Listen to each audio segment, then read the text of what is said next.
Alright, well, we are back. It's like 8 o'clock the next day.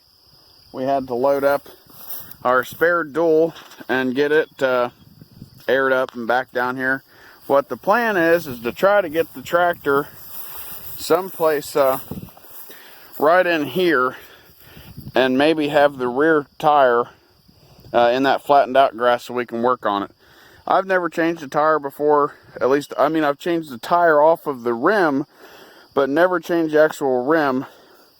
And that's going to be backwards because that's a clamp-on dual. And so the piece sticking up is going to be on the outside and the tread's going to be backwards. But it is what it is. I guess we got to get the drill unhooked and block it up so it doesn't roll away on us, and then get across the creek with a flat tire without dragging my step. She's pretty flat. It's all the way down on the rim. I guess let's try to get it moved.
Yeah.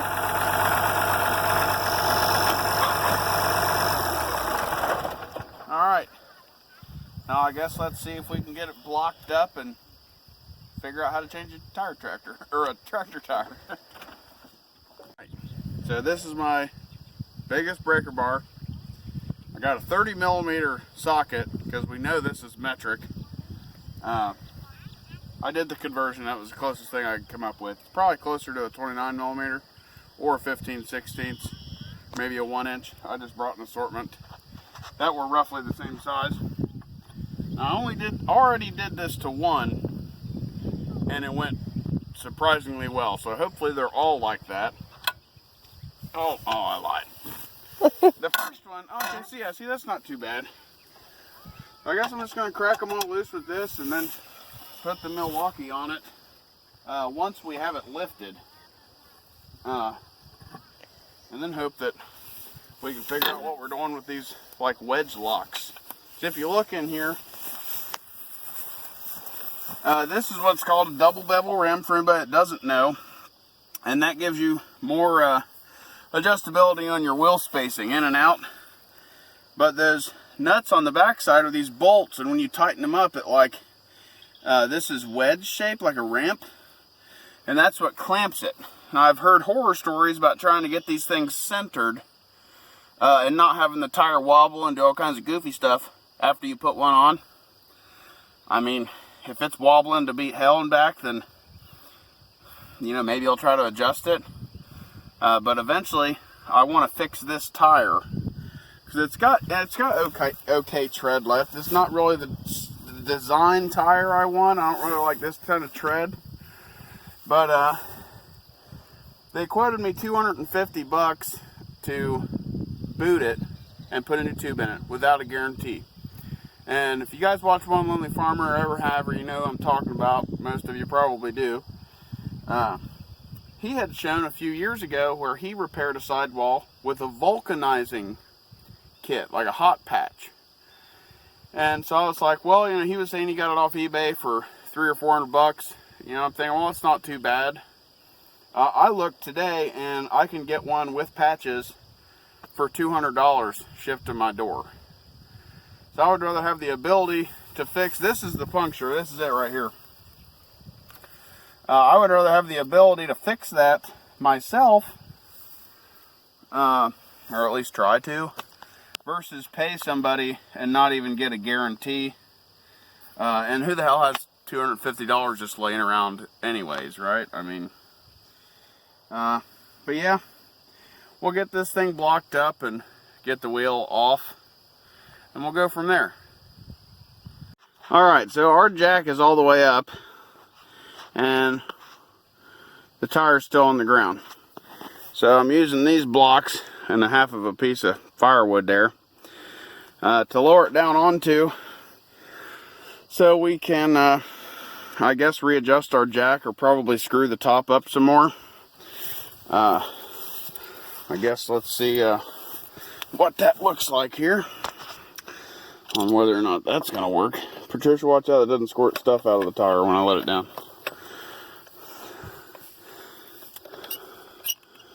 Oh, that's creative. Oh, there we go. Seems to be safe-ish. Well, the jack's certainly off. We're just going to give that 5 minutes to make sure it's not going to fall. So we still didn't have enough with that screwed all the way up.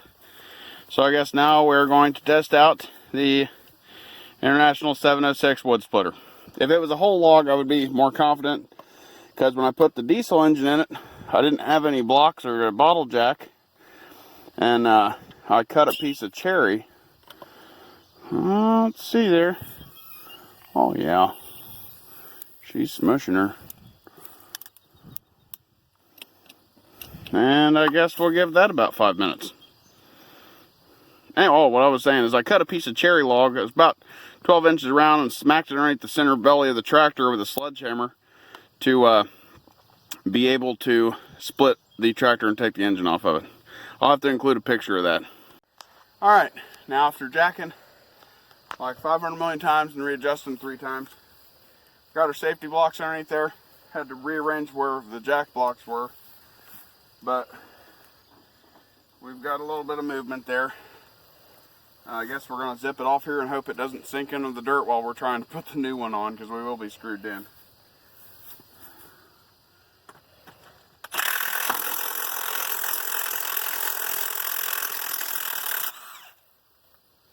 Yeah, I definitely felt the rim move.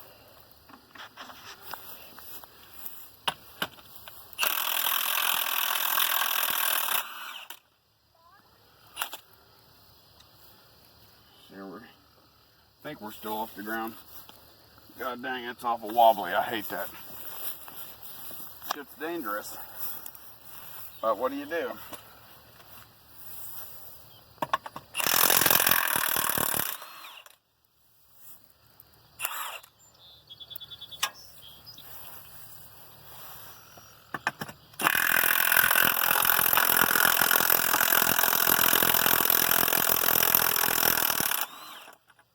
As far as tools go, for that matter, I've had the Milwaukee Fuel half-inch drive impact for like 5 years.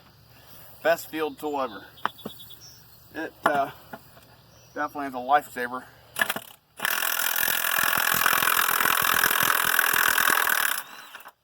Now I think on this last one, when I loosen it, the rim should fall.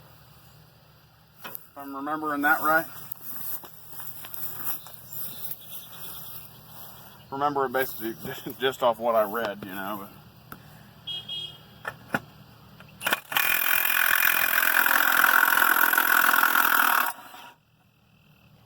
But it certainly didn't fall. But that's all of them.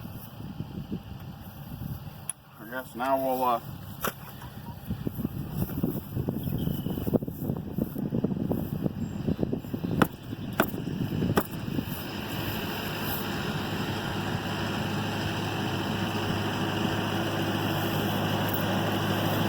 probably have to get a hammer and start smacking.